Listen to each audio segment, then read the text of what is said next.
Sam, This Is You by Murray Leinster. Originally published in Galaxy Science Fiction, May 1955. Narrated by Tom Trussell.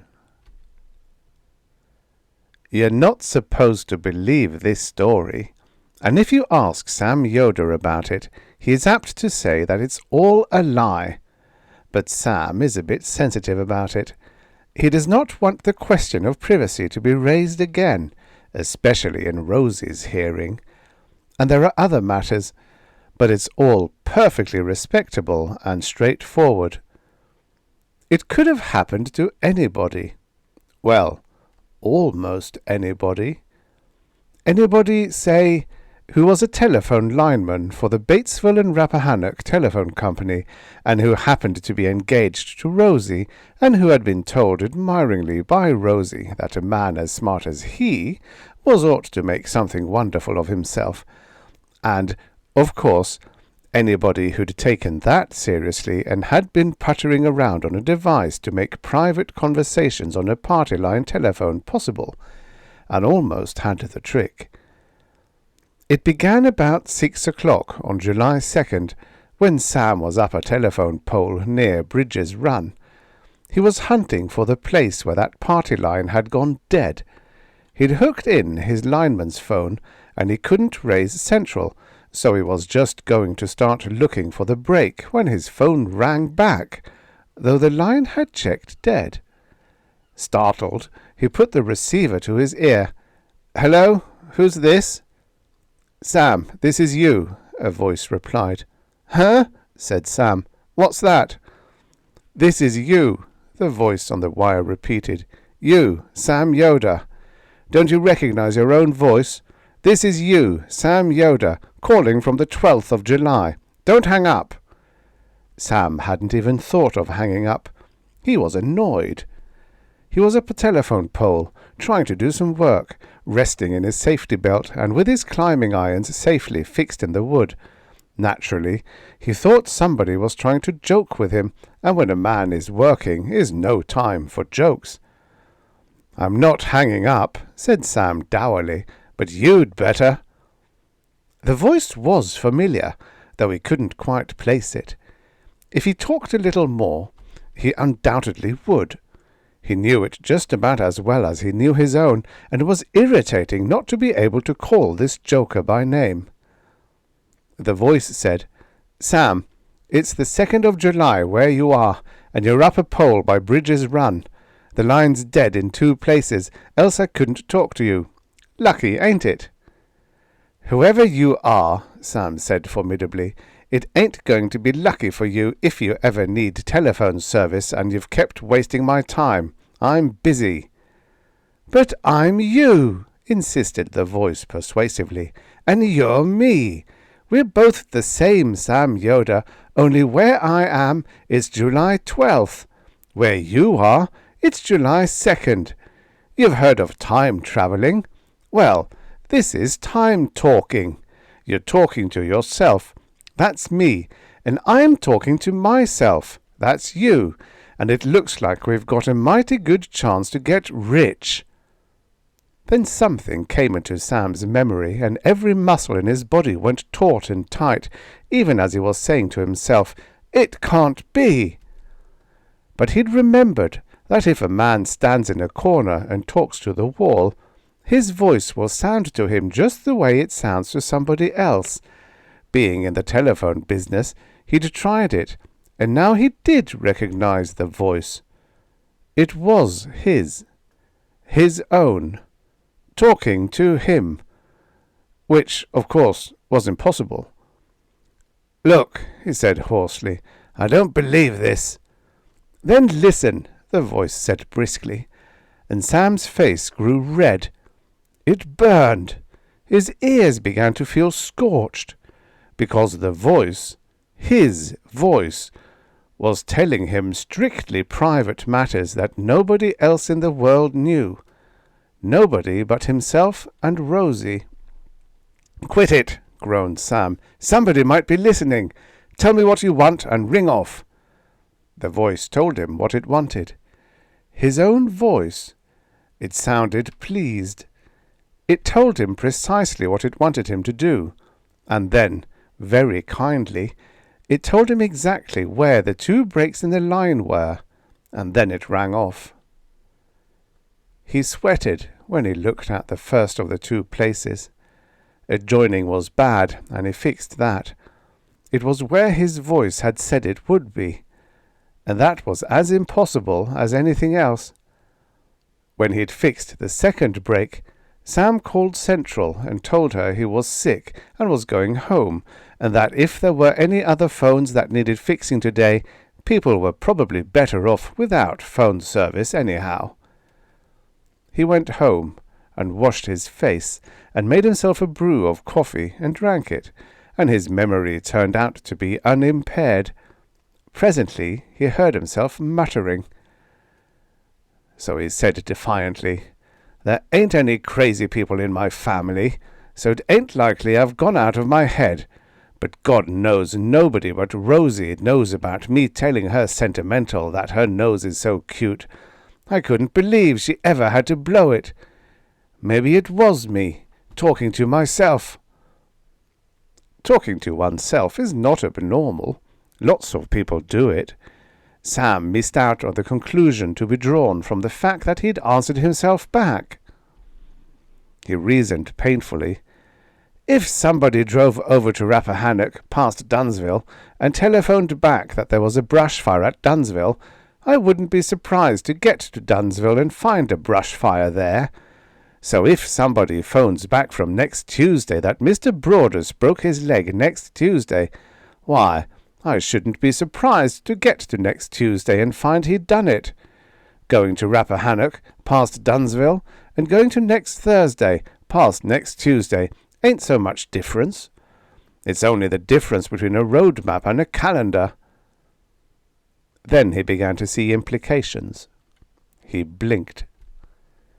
"Yes, sir," he said in awe. "I wouldn't have thought of it if I hadn't told myself on the telephone, but there is money to be made out of this. I must be near as smart as Rosie thinks I am. I'd better get that dinker set up." He'd more or less half-heartedly worked out an idea of how a party-line telephone conversation could be made private, and just out of instinct, you might say, he'd accumulated around his house a lot of stuff that should have been on the phone company's inventory. There were condensers and transmitters and selective ringing bells and resistances and the like. He'd meant to put some of them together some day and see what happened, but he'd been too busy courting Rosie to get at it. Now he did get started. His own voice on the telephone had told him to. It had warned him that one thing he had intended wouldn't work and something else would. But it was essentially simple after all. He finished it and cut off his line from Central and hooked this gadget in. He rang. Half a minute later, somebody rang back. "Hello," said Sam, quivering. He'd broken the line to Central, remember? In theory, he shouldn't have gotten anybody anywhere. But a very familiar voice said, "Hello," right back at him, and Sam swallowed and said, "Hello, Sam. This is you in the 2nd of July. The voice at the other end said, cordially, that Sam had done pretty well, and now the 2 of them, Sam in the here and now, and Sam in the middle of the week after next, would proceed to get rich together. But the voice from July 12th sounded less absorbed in the conversation than Sam thought quite right. It seemed even abstracted, and Sam was at once sweating from the pure unreasonableness of the situation and conscious that he rated congratulation for the highly technical device he had built. After all, not everybody could build a time talker. He said with some irony, "If you're too busy to talk." "I'll tell you," replied the voice from the 12th of July, gratified. "I am kind of busy right now. You'll understand when you get to where I am. Don't get mad, Sam. Tell you what, you go see Rosie and tell her about this and have a nice evening. Ha ha!" "Now what?" asked Sam cagily. "Do you mean by that, ha ha?" "You'll find out," said the voice. "Knowing what I know, I'll even double it. Ha ha! Ha ha!" There was a click. Sam rang back, but got no answer. He may have been the first man in history to take an objective and completely justified dislike to himself. But presently he grumbled. "Smart, huh? Two can play at that. I'm the only one that's got to do things if we are both going to get rich." He put his gadget carefully away and combed his hair and ate some cold food around the house and drove over to see Rosie. It was a night and an errand which ordinarily would have seemed purely romantic. There were fireflies floating about, and the moon shone down splendidly, and a perfumed breeze carried mosquitoes from one place to another. It was the sort of night on which, ordinarily, Sam would have thought only of Rosie, and Rosie would have optimistic ideas about how housekeeping could, after all, be done on what Sam made a week. They got settled down in the hammock on Rosie's front porch, and Sam said expansively, "Rosie, I've made up my mind to get rich. You ought to have everything your little heart desires. Suppose you tell me what you want, so I'll know how rich I've got to get." Rosie drew back. She looked sharply at Sam. "Do you feel all right?" He beamed at her. He'd never been married, and he didn't know how crazy it sounded to Rosie to be queried on how much money would satisfy her. There simply isn't any answer to that question. "Listen," said Sam tenderly. "Nobody knows it, but tonight Joe Hunt and the widow Backus are eloping to North Carolina to get married. We'll find out about it tomorrow, and day after tomorrow, on the 4th of July, Dunsville is going to win the baseball game with Bradensburg 7-5, all tied till the 9th inning, and then George Peeby is going to hit a homer with Fred Holmes on second base." Rosie stared at him. Sam explained complacently. The Sam Yoder in the middle of the week after next had told him what to expect in those particular cases. He would tell him other things to expect. So Sam was going to get rich. Rosie said, "Sam, somebody was playing a joke on you." "Yeah?" Sam answered comfortably. "Who else but me knows what you said to me that time you thought I was mad at you and you were crying out back of the well house?" "Sam?" "And nobody else knows about that time we were picnicking and a bug got down the back of your dress and you thought it was a hornet." "Sam Yoder!" wailed Rosie. "You never told anybody about that." "Nope," said Sam truthfully. "I never did. But the me in the week after next knew. He told me, so he had to be me talking to me. Couldn't have been anybody else." Rosie gasped. Sam explained all over again, in detail.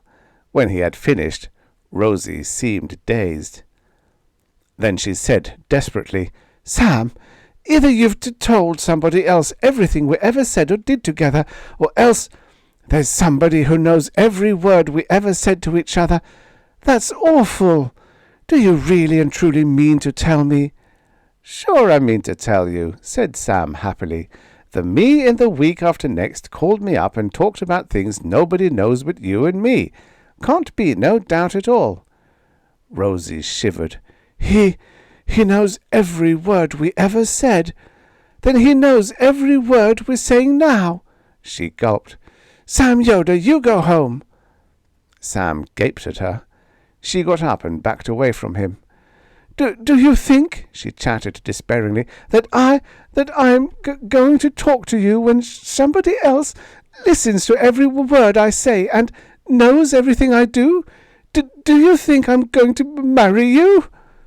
Then she ran away, weeping noisily, and slammed the door on Sam. Her father came out presently, looking patient, and asked Sam to go home so Rosie could finish crying and he could read his newspaper in peace. On the way back to his own house, Sam meditated darkly.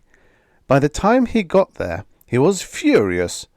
The him in the week after next could have warned him about this. He rang and rang and rang on the cut-off line with his gadget hooked in to call July the 12th, but there was no answer.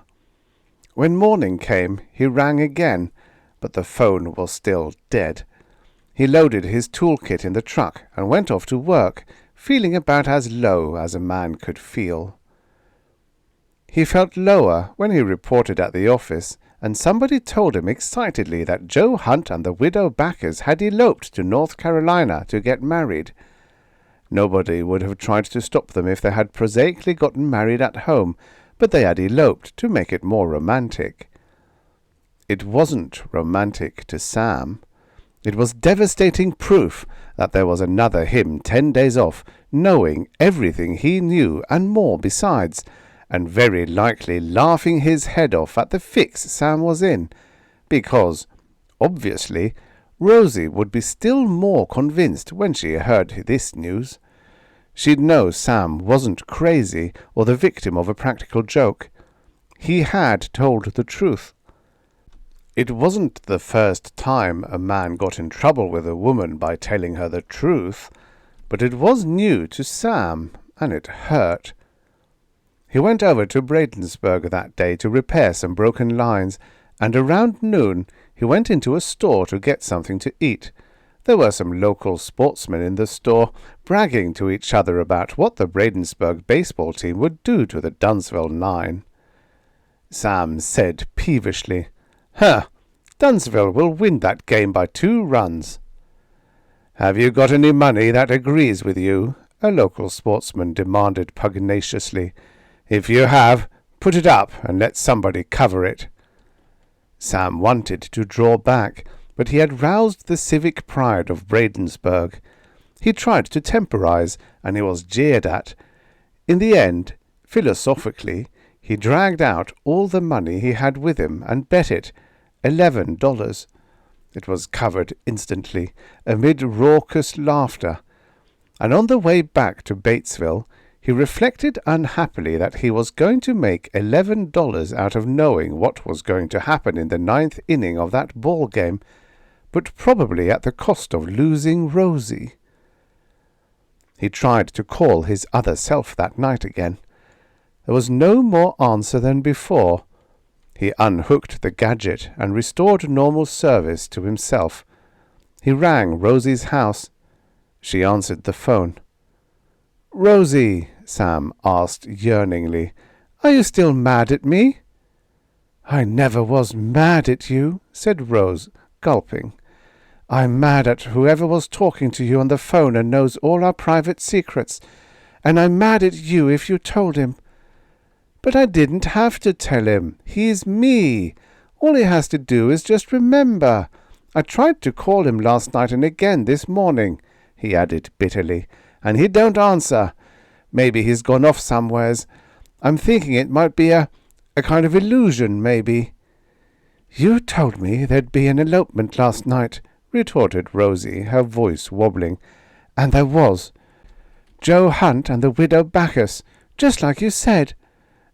It could have been a coincidence," suggested Sam, not too hopefully. "I'm waiting to see if Dunsville beats Bladensburg 7-5 tomorrow, tied to the 9th, with George Peeby hitting a homer then with Fred Holmes on second base. If that happens, I'll die." "Why?" asked Sam. "Because it'll mean that I can't marry you ever, because somebody else would be looking over your shoulder, and we wouldn't ever be by ourselves all our lives, night or day." She hung up, weeping, and Sam swore slowly and steadily and with venom while he worked to hook up his device again, which did not make a private conversation on a party line, but allowed a man to talk to himself 10 days away from where he was. And then Sam rang and rang and rang, but he got no answer. The following day, in the big 4th of July game, Dunsville beat Bladensburg 7-9. It was tied to the 9th. Then George Peeby hit a homer with Fred Holmes on second base. Sam collected his winnings, but grimly, without joy. He stayed home that night, worrying, and every so often trying to call himself up on the device he had invented and been told by himself to modify. It was a nice gadget, but Sam did not enjoy it. It was a nice night, too. There was moonlight, but Sam did not enjoy that either. Moonlight wouldn't do Sam any good so long as there was another him in the middle of the week after next, refusing to talk to him so he could get out of the fix he was in. Next morning, though, the phone woke him. He swore at it out of habit until he got out of bed, and then he realized that his gadget was hooked in and Central was cut off. He made it in one jump to the instrument. "Hello." "Don't fret," said his own voice patronizingly. "Rosie's going to make up with you." "How in blazes do you know what she's going to do?" raged Sam. "She won't marry me with you hanging around. I've been trying to figure out a way to get rid of you." "Quiet," commanded the voice on the telephone irritably. "I'm busy. I've got to go collect the money you've made for us." "You collect money? I get in trouble, and you collect money?" "I have to," his voice said with the impatient patience of one speaking to a small idiot child. "Before you can have it, listen here. Where you are, it's Wednesday. You're going over to Dunsville today to fix some phones. You'll be in Mr. Broaddus's law office about 10:30. You look out the window and notice a fella setting in a car in front of the bank. Notice him good." "I won't do it," said Sam defiantly. "I ain't taking any orders from you. Maybe you're me, but I make money and you collect it. For all I know, you spend it before I get to it. I'm quitting this business right now. It'll cost me my own true love and all my life's happiness, and to hell with you." "You won't do it?" his own voice asked nastily. "Wait and see." So, that morning, the manager told Sam, when he reported for work, to drive over to Dunsville and check out on some lines there. Sam balked. He said there were much more important lines needing repair elsewhere. The manager explained politely to Sam that Mr. Broaddus over in Dunsville had been taken drunk at a 4th of July party and fallen out of a window. He'd broken his leg, so it was a Christian duty to make sure he had a telephone in working order in his office, and Sam could get over there right away, or else. On the way to Dunsville, Sam morosely remembered that he'd known about Mr. Broaddus's leg. He had told himself about it on the telephone. At 10:30, he was fixing Mr. Broaddus's telephone when he remembered about the man he was supposed to get a good look at, sitting in a car in front of the bank. He made an angry resolution not, under any circumstances, to glance outside of the lawyer's office. He meditated savagely that, by his resolution, the schemes of his other self in the future were abolished. Naturally, he presently went to the window and looked to see what he was abolishing. There was a car before the bank with a reddish-haired man sitting in it. A haze came out of the exhaust, showing that the motor was running. None of this impressed Sam as remarkable, but as he looked, 2 other men came running out of the bank. One of them carried a bag, and both of them had revolvers out, and they piled into the car, and the reddish-haired man gunned it, and it was abruptly a dwindling speck in a cloud of dust getting out of town. 3 seconds later, old Mr. Blueford, president of the bank, came out yelling, and the cashier came after him, and it was a first-rate bank robbery they were yelling about. The men in the getaway car had departed with $35,000. All of it had taken place so fast that Sam hardly realized what had happened when he went out to see what it was all about, and it was instantly seized upon to do some work. The bank robbers had shot out the telephone cable out of town with a shotgun, so word couldn't get ahead of them. Sam was needed to re-establish communications with the outside world. He did, absorbedly reflecting on the details of the robbery as he'd heard them. He was high up on a telephone pole, and the sheriff and enthusiastic citizens were streaking past in cars to make his labours unnecessary, when the personal aspect of all this affair hit him.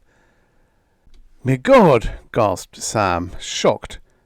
"That me in the middle of next week told me to come over here and watch a bank robbery, but he didn't let on what was going to happen so's I could stop it." He felt an incredulous indignation come over him. "I would have been a hero," he said resentfully. "Rosie would have admired me. That other me is a born crook." Then he realized the facts. The other him was himself, only a week and a half distant. The other him was so far sunk in dastardliness that he permitted a crime to take place, feeling no more than sardonic amusement. And there was nothing he himself could do about it. He couldn't even tell the authorities about this depraved character. They wouldn't believe him, unless he could get his other self on the telephone to admit his criminality. Even then, what could they do? Sam felt what little zest had been left in living go trickling out of his climbers. He looked into the future and saw nothing desirable in it. He painstakingly finished the repair of the shot-out telephone line, but then he went down to his truck and drove over to Rosie's house. There was but one thing he could do. Rosie came suspiciously to the door. "I come to tell you goodbye, Rosie," said Sam. "I just found out I'm a criminal, so I aim to go and commit my crimes far away from my home and the friends who never thought I'd turn out this way. Goodbye, Rosie." "Sam," said Rosie, "what's happened now?" He told her about the bank robbery and how his own self, in the week after next, had known it was going to happen, and told Sam to go watch it without giving him information by which it could have been stopped. "He knew it after it happened," said Sam bitterly, "and he could have told me about it before. He didn't, so he's an accessory to the crime, and he is me, which makes me an accessory too. Goodbye, Rosie, my own true love. You'll never see me again." "You sit right down here," Rosie ordered firmly. "You haven't done a thing yet, so it's that other you who's a criminal. You haven't got a thing to run away for." "But I'm going to have. I'm doomed to be a criminal. It's that me in the week after next. There's nothing to be done." "Says who? I'm going to do something." "Like what?" asked Sam. "I'm going to reform you," said Rosie, "before you start." She was a determined girl, that Rosie. She marched inside and put on her blue jeans, then went to her father's woodshed where he kept his tools and got a monkey wrench and stuck it in her hip pocket. When she came to the truck, Sam said, "What's the idea, Rosie?" "I'm riding around with you," replied Rosie with a grim air. "You won't do anything criminal with me on hand, and if that other you starts talking to you on the telephone, I'm going to climb that pole and tell him where he gets off." "If anybody could keep me from turning criminal," acknowledged Sam, "it'd be you, Rosie. But that monkey wrench, what's it for?" Rosie climbed into the seat beside him. "You start having criminal ideas," she told him, "and you'll find out. Now you go on about your business, and I and the monkey wrench will look after your morals." This tender exchange happened only an hour or so after the robbery, and there was plenty of excitement around. But Sam went soberly about his work as telephone lineman. Rosie simply rode with him as it wasn't as a bodyguard, but as a sort of MP escort, morals police. Where he worked on a line, he called the central office to report, and he heard about the hunt for the bank robbers, and told Rosie.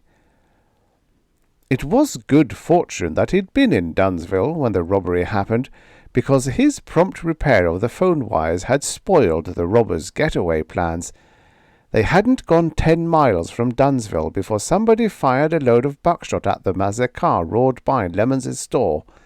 They were past before they realized they'd been shot at, but the buckshot had punctured the radiator, and 2 miles on they were stuck. They pushed their car off the road behind some bushes and struck out on foot, and the sheriff ran right past their car without seeing it. Then rain began to fall, and the bank robbers were wet and scared and desperate. They knew there'd be roadblocks set up everywhere, and they had that bag of money, part bills, but a lot of it silver, and all of Tidewater was up in arms. Taking evasive action, they hastily stuffed their pockets with small bills. There were no big ones, but dared not take too much, lest the pockets bulge. They hid the major part of their loot in a hollow tree. They separated, going to nearby towns, while rain fell heavily and covered their trails, and went to bed with chest colds. They felt miserable, but the rain washed away the scent they had left, and bloodhounds couldn't do a thing. None of this was known to Sam, of course. Rosie had taken charge of him, and she kept charge. She rode with him all the afternoon of the robbery. When quitting time came, he took her home and prepared to retire from the scene. But she said grimly, "Oh, no, you don't. You're staying right here. You're going to sleep in my brother's room, and my pa is going to put a padlock on the door, so you don't go roaming off to call up that no-account other you and get in more trouble." "I might mess things up if I don't talk to him," Sam objected. "He's messed things up enough by talking to you. The idea of repeating our private affairs. He hadn't ought to know them. And I'm not sure," she said ominously, "that you didn't tell him. If you did, Sam Yoder—" Sam didn't argue that point, for there was no argument to make. He was practically meek until he discovered after supper that the schedule for the evening was a game of cribbage played in the living room where Rosie's mother and father were.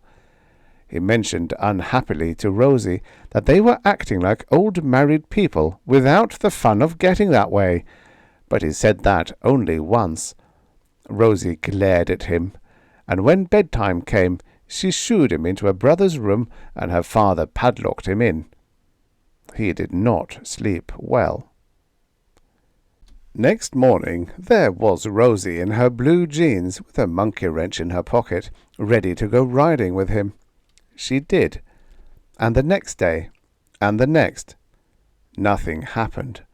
The State Banking Association put up $5,000 reward for the bank robbers, and the insurance company put up some more, but there wasn't a trace of the criminals. There wasn't a trace of criminality about Sam either. Rosie rode with him, but they exchanged not one single hand-squeeze, nor one melting glance, nor did they even play footsie while they were eating lunch in the truck outside a filling station. Their conduct was exemplary, and it wore on Sam. Possibly it wore on Rosie too.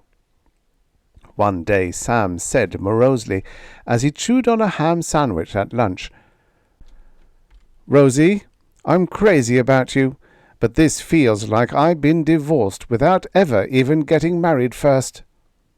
And Rosie snapped, "If I told you how I feel, that other you in the week after next would laugh his fool head off, so shut up." Things were bad, and they got no better. For nearly a week Rosie rode everywhere with Sam in his truck. They acted in a manner which Rosie's parents would in theory have approved, but didn't even begin to believe in. They did nothing the world could not have watched without their being embarrassed, and they said very little that all the world would not have been bored to hear. It must have been the 11th of July when they almost snapped at each other, and Rosie said bitterly, "Let me drive a while. I need to put my mind on something that it don't make me mad to think about." "Go ahead," Sam invited gloomily. He stopped the truck and got out the door. "I don't look for any happiness in this world any more anyway." He went around to the other side of the truck while she slid through the driver's seat. "Tomorrow's going to be the 12th, she said. "Do you realize that?" I hadn't given it much thought, admitted Sam. But what's the difference? That's the day where the other you was when he called you up the first time. That's right, said Sam morbidly.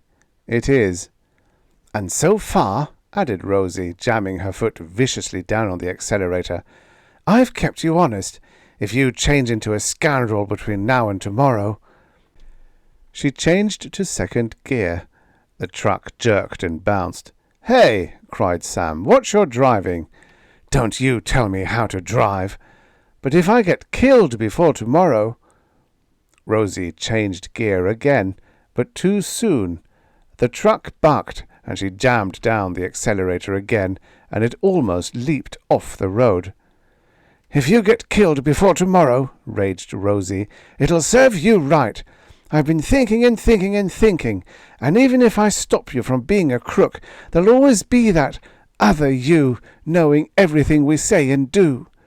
She was hitting 40 miles an hour and speeding up, so there'll still be no use, no hope anyway.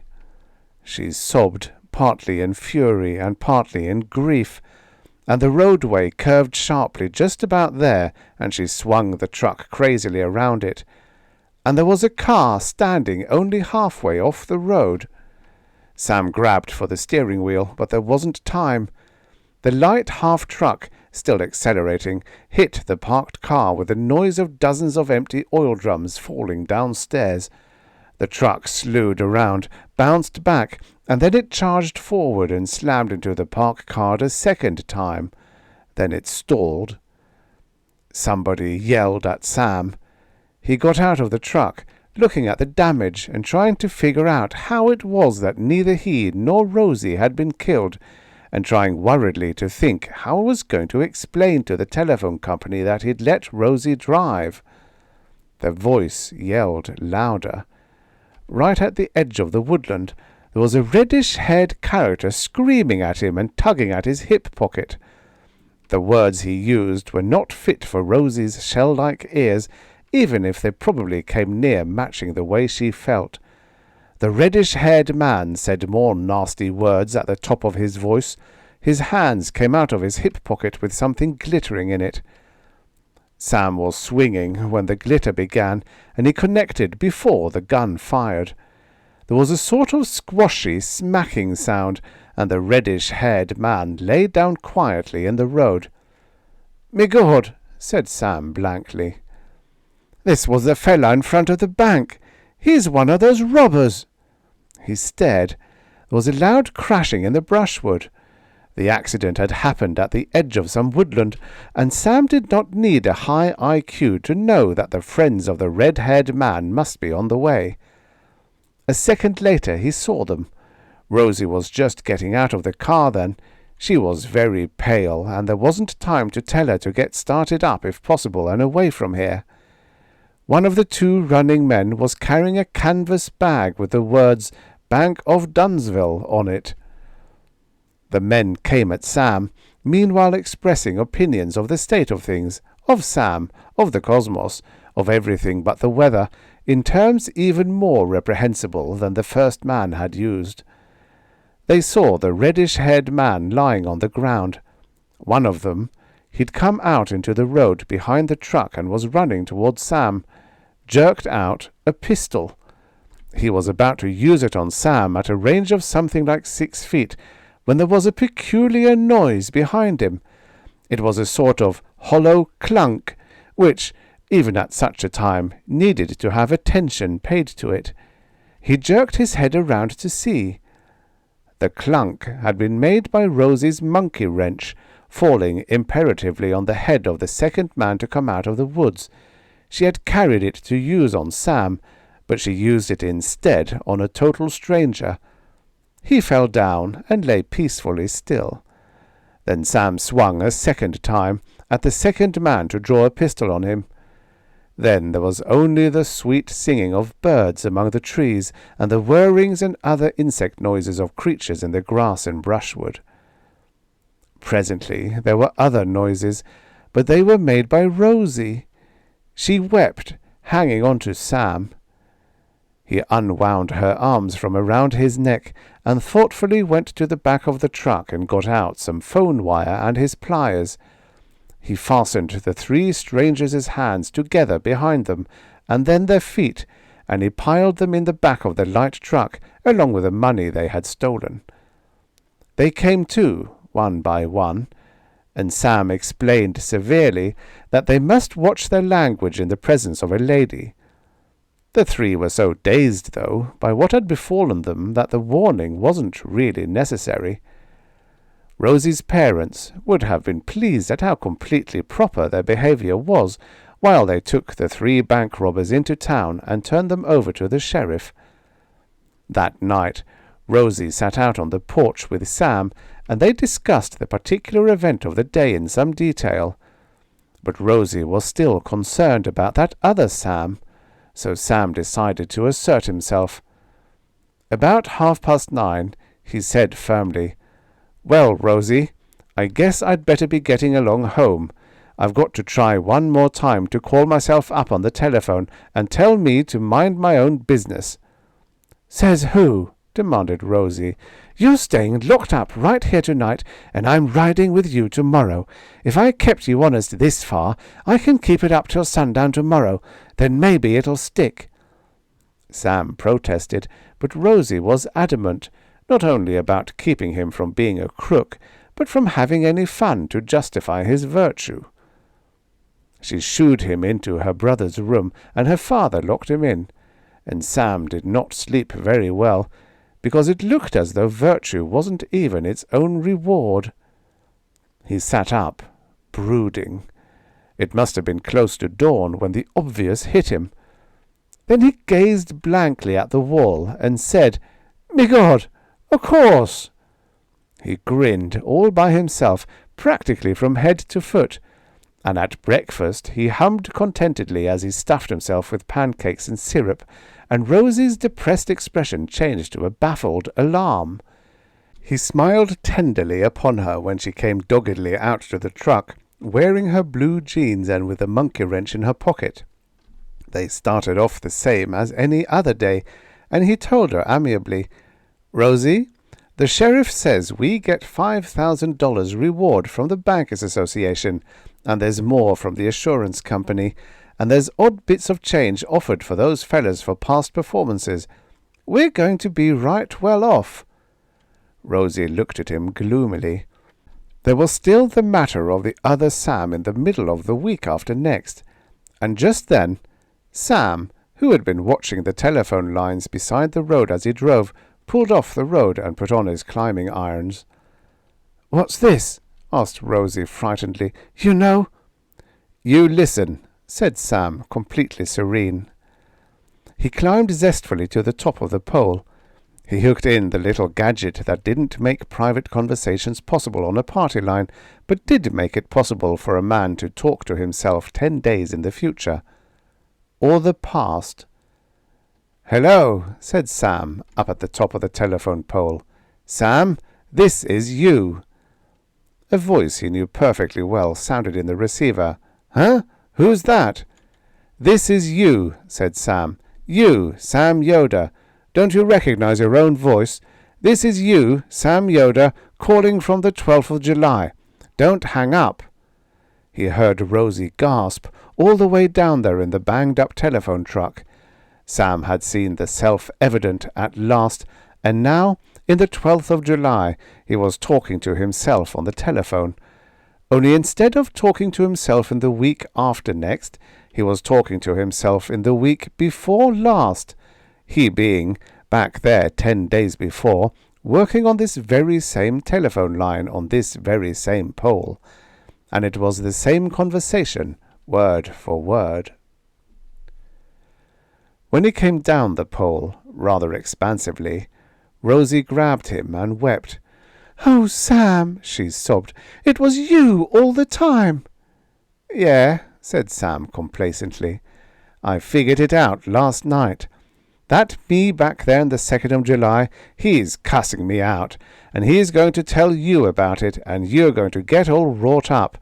But I can make that dumb me back yonder do what has to be done, and you and me, Rosie, have got a lot of money coming to us.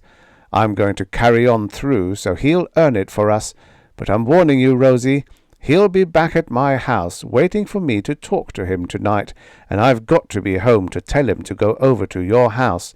I'm going to say ha-ha, ha-ha at him."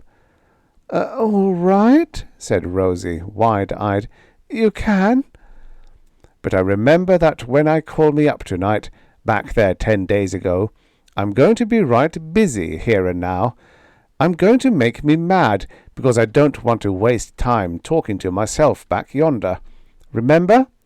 "Now what," asked Sam mildly, "would I be doing tonight that would make me not want to waste time talking to myself 10 days ago? You got any ideas, Rosie?" "Sam Yoder, I wouldn't. I never heard of such a thing." Sam looked at her and shook his head regretfully. "Too bad. If you won't, I guess I've got to call me up in the week after next and find out what's cooking." You shan't," said Rosie fiercely. "I'll get even with you, but you shan't talk to that—" Then she wailed, "Darn you, Sam! Even if I do have to marry you so you'll be wanting to talk to me instead of that damn Hugh 10 days back, you're not going to. You're not." Sam grinned. He kissed her. He put her in the truck, and they rode off to Batesville to get married. And they did. But you're not supposed to believe all this, and if you ask Sam Yoder about it, he's apt to say it's all a lie. He doesn't want to talk about private party lines either, and there are other matters. For instance, Sam's getting to be a pretty prominent citizen these days. He makes a lot of money, one way and another. Nobody around home will ever bet with him on who's going to win at sports and elections, anyhow. The end. Subscribe for your daily stories of futures past. Maybe there ain't no such thing as a free lunch, but there is such a thing as a free story. Enjoy.